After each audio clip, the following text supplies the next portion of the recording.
द्वितीयस्कन्धज्ञानसाधनलीला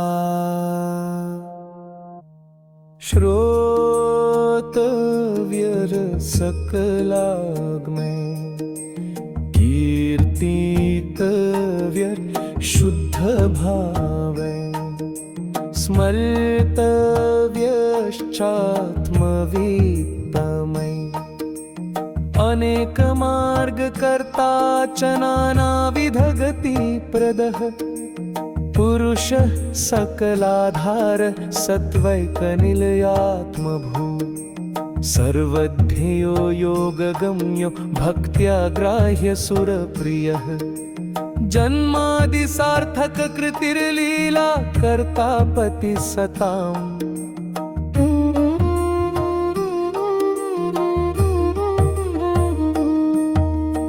आदिकर्ता तत्त्वकर्ता सर्वकर्ता विशारदः नानावतारकर्ता च ब्रह्माविर्भावकारणम् दशलीला विनोदी च नाना सृष्टिप्रवर्तकः अनेककल्पकर्ता च सर्वदोषविवर्जितः